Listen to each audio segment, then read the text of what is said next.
Bien, se ha seguido una investigación durante todo este tiempo que hizo relación con la denuncia interpuesta por la madre de una menor que en el interior de un establecimiento educacional habría recibido tocaciones por parte de una de las personas que allí laboraban. Dentro de ese contexto, un delito que se le imputa es de abuso sexual, es decir, de tocaciones realizadas en las partes, ya sea en los genitales o en los sectores aledaños de la menor. En ese sentido, la investigación se ha llevado a cabo desde el año pasado hasta, de hecho, la semana pasada, fecha en que se cerró la investigación. Y durante este tiempo se ha podido determinar distintos hitos dentro del contexto de la investigación, dentro de los cuales también estaba la forma de develación del hecho. Por otra parte, había que efectivamente determinar de qué manera se habían producido estos hechos. Y por otro lado también se han realizado diversas pericias respecto de la menor, teniendo en consideración de la existencia o no de un relato coherente y que a su vez también tenga relación con los hechos que fueron investigados. Dentro de ese contexto, una investigación por un delito de abuso sexual no es simple, es bastante complejo, teniendo en consideración de que, en primer lugar, se trata de un delito que aparece como víctima una persona menor de edad. Tratándose de menores de edad, los relatos no son fáciles de obtener desde el punto de vista de que no es llegar y preguntarle en términos muy coloquiales a un menor qué fue lo que ocurrió, sino que es necesario realizar estas pericias de las que hablo, que contemplan el hecho de que un perito psicólogo pueda abordar el tema dentro de un contexto mayor para evaluar tanto el relato, si es creíble o no es creíble, y si es que está asociado a ítems de daño. Dentro de ese contexto, las diversas pericias que se realizaron durante la investigación pudieron determinar de que el relato era creíble y por otra parte de que estaba asociado a un daño. Teniendo eso presente y los distintos otros elementos de investigación que se fueron acopiando durante fueron determinando una línea de investigación o hipótesis de investigación de que los hechos realmente así habían ocurrido, por una parte, y en definitiva y de esa manera la investigación se cerró la semana pasada y el Ministerio Público, desde el cierre de la investigación, después de la formalización de la investigación, por cierto, respecto al imputado y las medidas cautelares que sobre él pesaban, se pudo entonces cerrar la investigación y el Ministerio Público tiene 10 días para ejercer tres posibilidades. Una, sobreseer definitivamente o solicitar el sobreseimiento definitivo de la causa porque los hechos no son constitutivos de delito, o en su defecto que no se han reunido suficientes antecedentes para fundar una acusación, y en tercer lugar, deducir una acusación con el objeto de que sea un tribunal distinto que el juzgado de garantía, que es el que hasta ahora ha conocido la etapa preliminar, es decir, del Tribunal de Juicio Oral en lo Penal, que pueda, en definitiva, pronunciarse respecto de los hechos. En relación con ese punto es que hasta el próximo día jueves el Ministerio Público tiene el plazo para deducir esta acusación. Luego de los antecedentes hemos podido verificar de que efectivamente los hechos ocurrieron y de la manera como se plasmará efectivamente en la acusación el día jueves. En este instante nos encontramos en la confección de la acusación con el objeto de ser presentado durante este plazo ante el juzgado de garantía. Hecho eso, luego se fija una audiencia en la cual se prepara el juicio, es decir, es una antesala del juicio oral,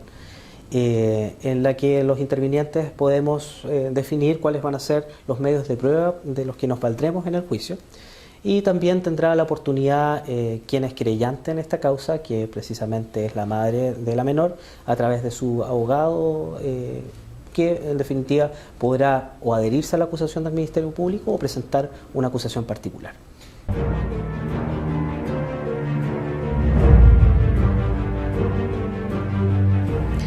Respecto de esta investigación en particular, todas las investigaciones son particulares. No podríamos decir de que existen reglas generales, sin perjuicio de que en el caso de los abusos sexuales, como señalé, tratándose de delitos en que usualmente no hay testigos presenciales,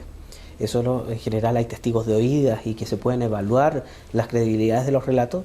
Dicho sea de paso, los delitos de abuso sexual, los delitos sexuales que se cometen precisamente en un espacio cerrado donde, insisto, no hay testigos presenciales, a diferencia como puede ser un robo, un homicidio u otros.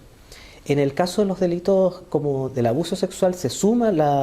el inconveniente como técnica de investigación es precisamente de que también no se encuentra directamente una prueba material directa sobre la persona de quien es objeto ese delito sexual.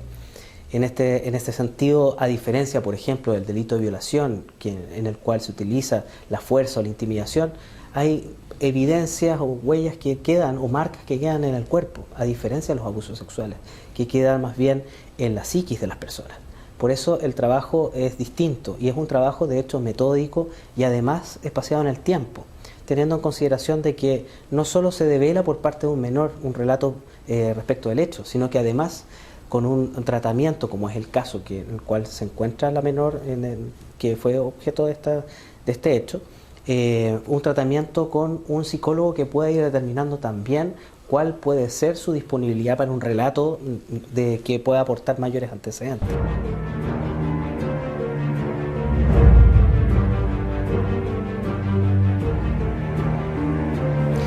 Luego de la investigación se pudo determinar la participación de una sola persona. Dentro del contexto de la propia investigación aparecieron otras dos personas como imputados de los hechos. Sin embargo, no se reunieron suficientes antecedentes ni siquiera para formalizar una investigación respecto de ello. Por eso, dentro de ese contexto, la labor objetiva que realizó el Ministerio Público dentro del contexto de la investigación fue precisamente respecto de uno de ellos, sin perjuicio de que se siguió de todos modos la investigación en relación con los otros, pero no se pudo determinar de que efectivamente haya ocurrido el hecho que se imputaba en relación con las otras dos personas.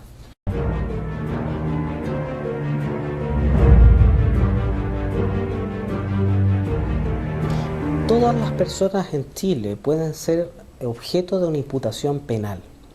No existe ni grupo privilegiado ni personas privilegiadas en Chile. Por tanto, quien cometa un delito puede ser objeto de una investigación penal y de una sanción penal asociada. Eso es aplicable a todas las personas,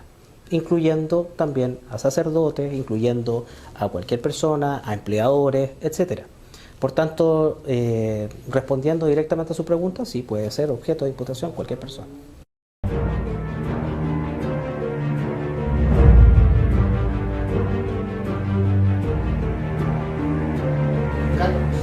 Bien, hasta el próximo día jueves, es decir, en 3 días más, la ley otorga el plazo para poder deducir la acusación. ¿Qué es lo que haremos como Ministerio Público? Deduciremos la acusación respecto del imputado,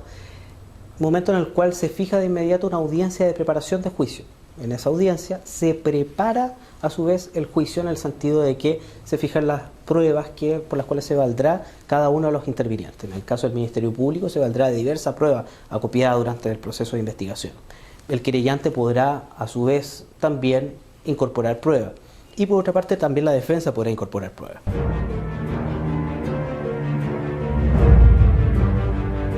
En este caso, el imputado puede arriesgar una pena que media entre los 5 años y un día y los 10 años. Es de privación de libertad,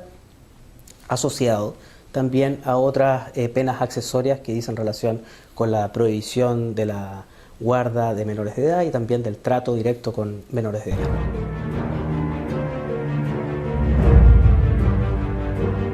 El acusado no registra antecedentes previos, anteriores, lo que está documentado, digamos, dentro del contexto de la investigación. En el evento de ser condenado a una pena que media entre los 5 años y un día y los 10 años, no sería posible un beneficio tal como una libertad vigilada u otro mecanismo de la ley que permita cumplir la pena en libertad.